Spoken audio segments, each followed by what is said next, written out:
Hello, hello, and welcome to this Zoom chat with myself, Fran Bowles, and the wonderful James Amos.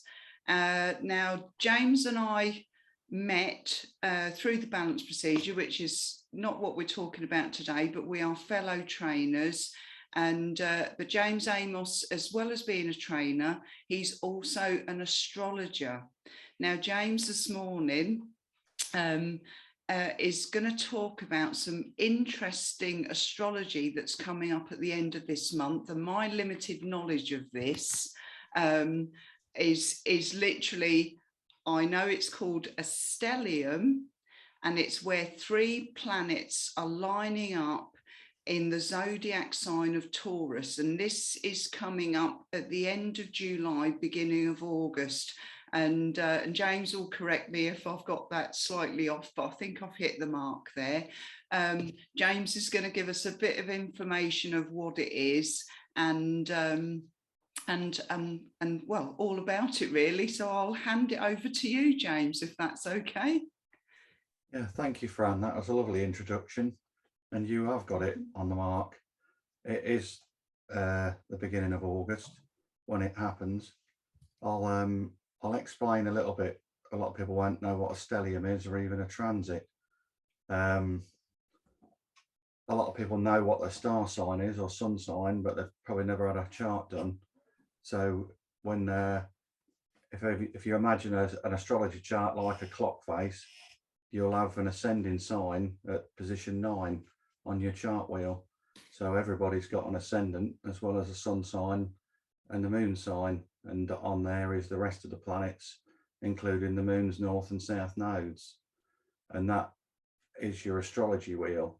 So anybody that's born now will be Cancerian, but throughout a 24-hour period, every single sign comes up over the horizon because the Earth is spinning anti-clockwise, so it appears that all the star constellations are moving.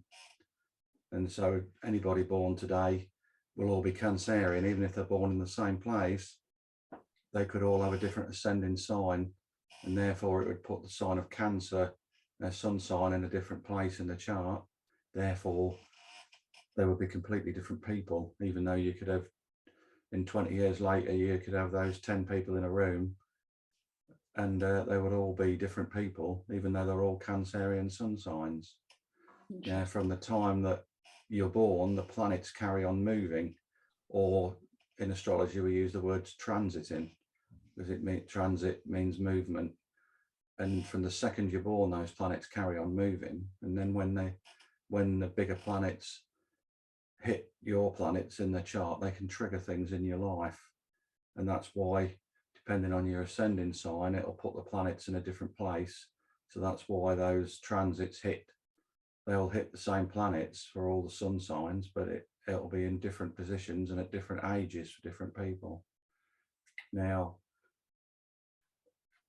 the big signs like Uranus and Saturn and Pluto have big ramifications for everybody, but it also has big ramifications for the world, because every person, every country has got its own chart.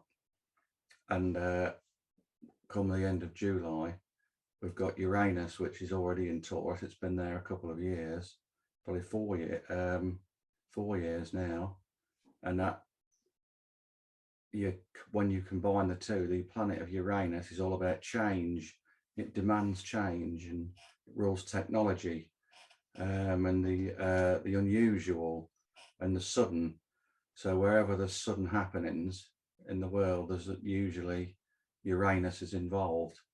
And it's in the sign of Taurus, which is the fixed earth sign, and which is the sign that in the whole zodiac that hates change the most, because it's fixed earth, so it's immovable. So you've got the planet in there that demands it in the sign that hates it. So there's always big ramifications, and that's why we've had things to do with the weather, because they class Taurus as Mother Earth and the Earth, and that's why we've had earthquakes and all sorts of freak weather conditions, because this is Uranus in Taurus. and then it's being joined now by the North Node and Mars. So you've got, in effect, you've got 3 things in Taurus, but when you combine those 3 with Taurus, you've got 4 things all mixing with each other. And Mars is all about, in your chart, it's temper and anger and energy, sex drive, and you get up and go. So if some people have got Mars in an Earth or a water sign, they've got less to get up and go, for example, than if it's in fire or air, because Mars is naturally the ruler of Aries, which is the god of war, and it hence with England's chart being an area ruled by Aries, that over the years they've conquered a lot of lands. So everybody's got Taurus in their chart somewhere, and when those planets, it'll be the 1st of August when Mars, Uranus and the North Node all conjoin, and it'll be about 19 degrees. And so when you look at different people's charts, if they've got other planets at 19 degrees, that'll have different ramifications for them. When you look at it as in the world, it's not happened like this for years. And the last time Mars and Uranus, the North Node, conjuncted, I've made my notes in that here, at 19 degrees, and that was in 324 BC. Wow. And that was around the time of Alexander the Great. And obviously he conquered a lot of lands and that then, but he set up trade routes, and it was the start of things getting organized, and trades between different countries and trade routes and channels all were forged. So I feel there's going to be, we've already seen it with the Russia and Ukrainian thing.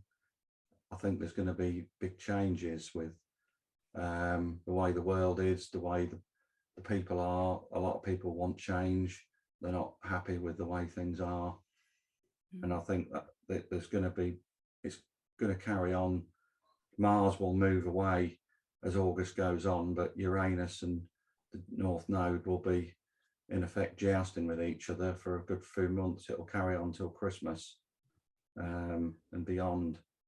And we've already had the big stellium in April in Pisces, and this will have big things, ramifications for the world, for every country. That's what I've been looking at, and I think it'll be interesting to see how it plays out.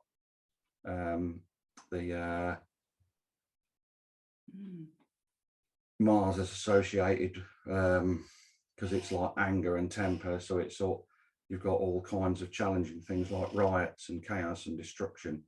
So they in effect, the rioting is, it's not like the world's going to come to an end. There's no worries about it. It's not going to be like the day after tomorrow or something like that.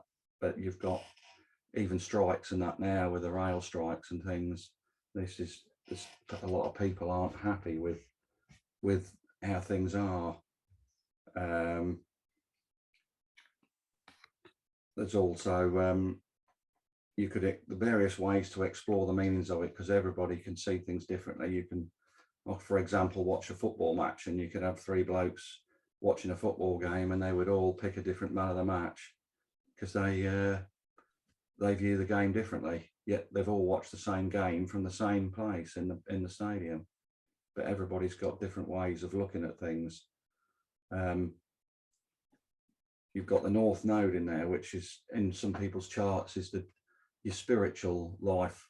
So even though you've got a sun sign in your chart, that's your life lesson, your life force, where you're gonna go in life, your heart, where you're gonna lead your life. And the North Node is typically your spiritual life.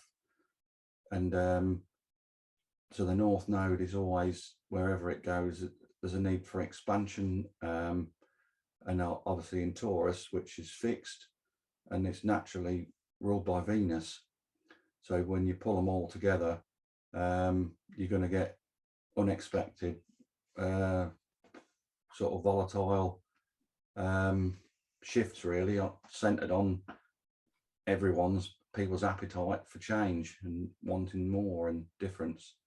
We've just come out of lockdown, so there's resentment and anger and all sorts of things going on. So there's going to be different things in the mix going on here. Wow, interesting. Yes. Because if you imagine the way the planets move on your chart wheel, if you imagine like the hands of the clock, I've described it as a clock, so I'll stick with that. As the hands move over your dial of your watch or your clock, well, I'll say an old-fashioned watch, when you add numbers and hands on it, everybody's digital these days, and you can see sometimes things popping up when planets go over certain signs, and in effect the movements of the heavens in effect affect things on Earth, basically. Ever since World War II, nearly every nation or person within those nations and countries have experienced change, upheaval, and the last time the North Node was in Taurus was in the early 2000s, and that was a time when social media started to kick in. That was the time when the internet was starting to get a lot more prevalent. A lot more people were getting computers and getting actually hooked up to the internet. A lot of people hadn't got web pages. It was relationships started, Facebook started. What else? MySpace was started as well. A lot of people still use MySpace for their web pages. There was a massive, I remember reading at the time, there was a lot of countries back then suddenly joined the EU. They hadn't had any changes for ages, and there was suddenly a lot of membership applications for joining the EU. So really that transit then in the early 2000s, it reorganized things, the way people spoke to each other. You know, a lot of people started to get mobile phones. People were carrying bricks around, which business people usually had, but suddenly they were more affordable for all of us. We all had started to have one. Yeah. Yeah, I remember those days, James. Yeah. Uranus transited through the 1930s as well, because we had the Great Depression then, and obviously technology suddenly increased.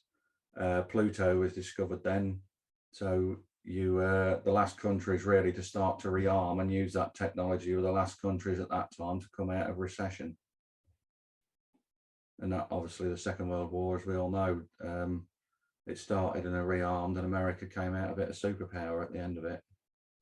Whereas they really suffered through the Depression, through the 30s. We had banks robbed and Bonnie and Clyde and Dillinger and all those things that went on, and people were skint in the speakeasies. And by the end of the war, America was a superpower. It had all changed. Wow, yeah.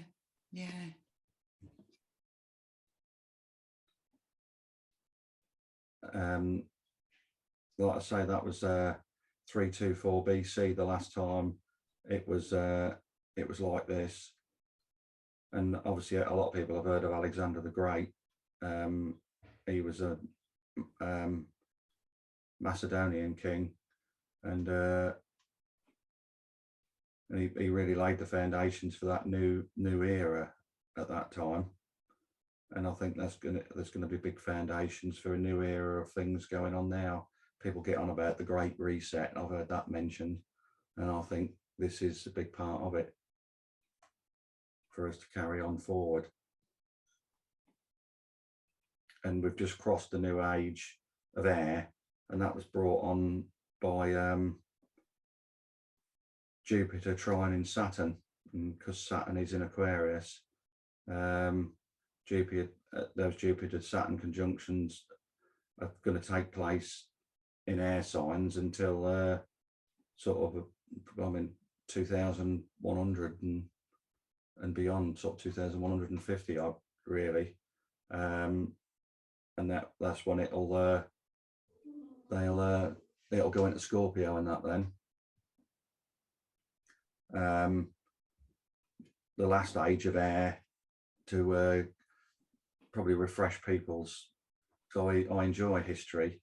I enjoy history with astrology because it brings astrology alive, and you can see it played out really a bit like a film on stage.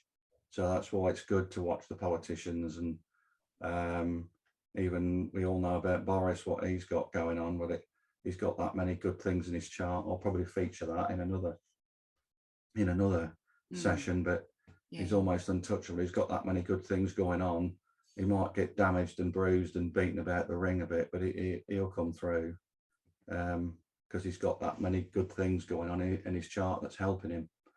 So like we mentioned about the balance procedure, you can create anything, but it's just really working with the energies. You know, there's certain things that will happen anyway because the energies of the planets will get you there. But it's a bit like surfing the waves of life. You can either surf on top and arrive on the beach in style, or you can get you flailing about in the water, nearly drowning, and get washed up on the beach in a heap. Anywhere along the beach, it's up to you how you do it, and by using those energies, along with astrology and using those balance procedure cards, it's like focusing in the energy, a bit like a magnifying glass. It's only you can start a fire with it if it's focused in. Yeah. Otherwise, if it's not focused, it's just a bit of opaque glass that you can't see through.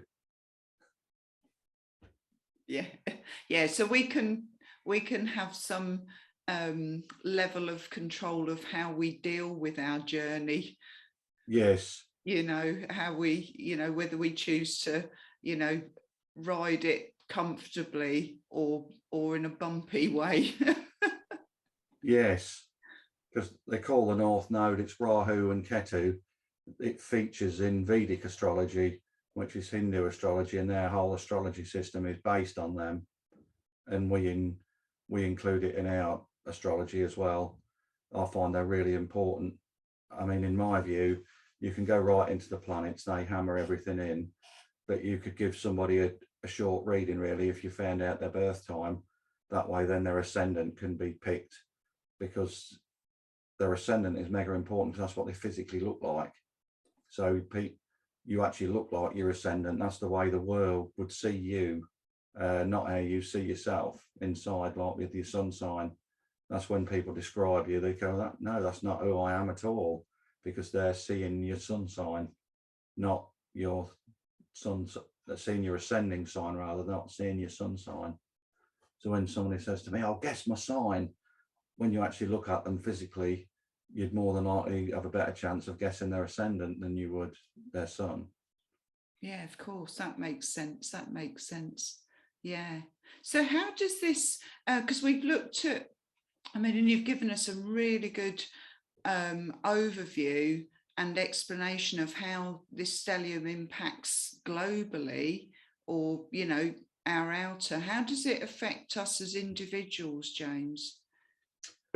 Well, obviously you've got 12, I'll say obviously, not so obviously, because people don't, if they've never had a chart done, they wouldn't know.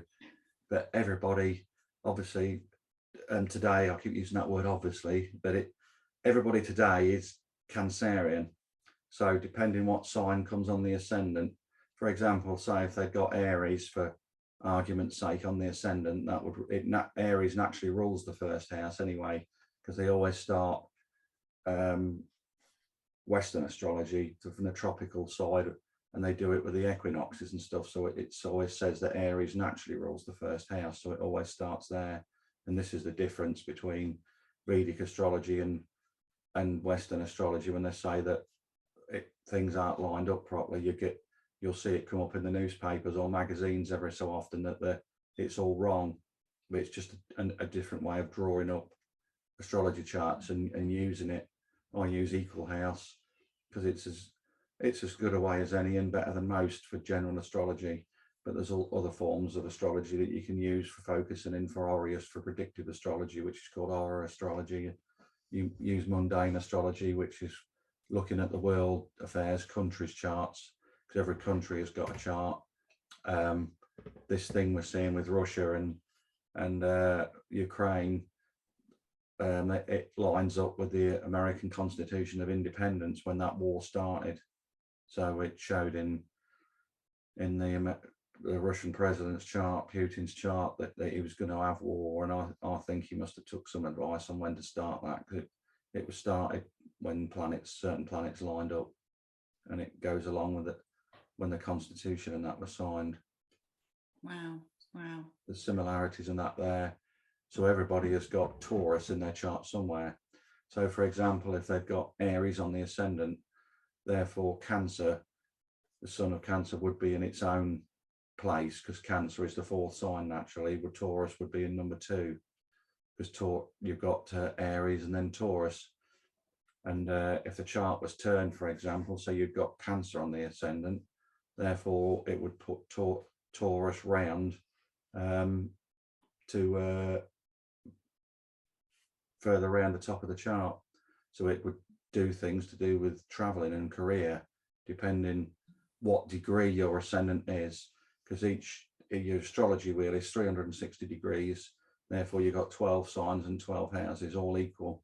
So in effect, each sign is 30 degrees, and each house would be 30 degrees. But depending what time you're born, you're going to get the sign that's halfway between a house. Sometimes, if it's, say, you was born when the ascendant was 20 degrees, it's cut 2/3 of the way through the house. Oh, right. And so therefore that will change a person's chart. So wherever Taurus falls, so for example, let's say if it's in the second house, it could be to do with money, and our money comes to you. Our money falls, because that's all to do with the second house, all to do with it. If it falls in your fourth house, it'll be home and family. So there'll be things going on with people's home and your home and family. If it was seventh house, that'll be relationships and marriage, and your relationships with people, and your marriage or partnership. If you're living with someone and not married, it's still classed as a marriage these days. It's still classed as a serious relationship. So that'll be at 19 degrees. So if anybody's got other planets in their chart at 19 degrees, that'll form what they call angles to that thing, and which we call aspects. And that'll form, and different aspects are, they could be 30 degrees, 60 degrees, you've got sextiles, 120 degrees a trine, 90 degrees is a square, excuse me, which is often a harder aspect. And you need a good mix of aspects in your chart to have a balanced life. Everybody thinks, oh, the green ones are good signs, that's where the energies are working well with each other. And then the red ones are harder aspects, and the blue quincunxes are even harder. They can have big ramifications for health. But you want a mix of the two. If you've got too many green ones, it often means that things come too easy to people. And so all their life, they always think the next bus is just around the corner, because it always has been. And then eventually they stop coming. Whereas some people who's got a bit harder chart can often achieve more, because they always seem to be struggling. So often having a few red lines and that squares. So if somebody's got planets at not 19 degrees at August, and it's a square from that, that'll have an aspect to their planet in their chart. Wow. Does that make sense? Yeah, it does, James. There's a lot to it, and as I'm listening to you, it's making sense. Although I can see it's quite a vast connecting web of various things to look at. And I think just taking it back to the stellium at the moment, so wherever Taurus, my understanding of what you said is wherever Taurus lands or is placed at that point in time will affect whatever life area. Yes. Wherever Taurus is in your natal chart, it will have a bearing on wherever the house that Taurus rules, if it's work or health or children or family. It will have a bearing for everybody on that basis, and then it'd be even more powerful if they've got other planets close to that 19 degree point. If it lands on them, or they're making an aspect to another planet in a chart within 1 or 2 degrees of that'll have a big ramification for them. Very, very interesting. Now we're coming close to our time today, James. So what I'm going to do now is just let everybody know where they can find you. And you have a Facebook page on at James Amos Astrology. Yes, I do. So if anyone watching this would like to get in touch with James, then you can find him on Facebook at James Amos Astrology.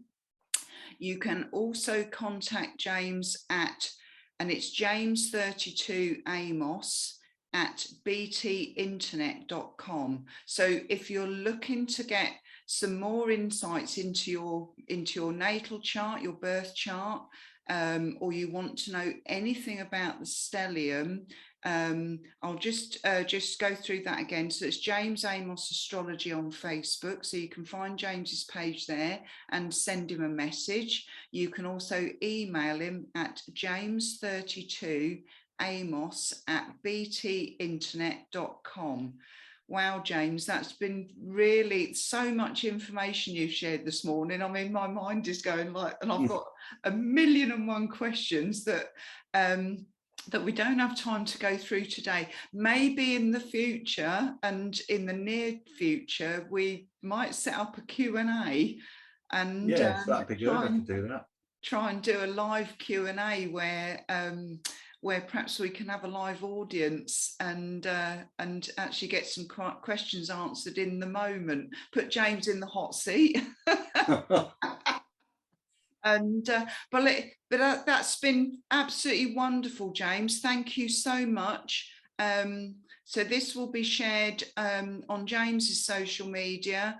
I have a YouTube channel, Balance for Life TBP, and I'll be sharing it on there. So and if you see this, please share it across your own personal platforms so that as many people can see it as possible. So thank you very much, James. That was amazing. Thank you. Thank you, Fran. You're very welcome. I've enjoyed speaking with you. Yeah, I've enjoyed it too. But it's lovely. So we'll end this one now, and we'll hope to see everybody in the near future. I look forward to it. Happy Sunday, everybody. Me too, James. Thank you. Bye for now. Bye. Bye for now. And I'm just gonna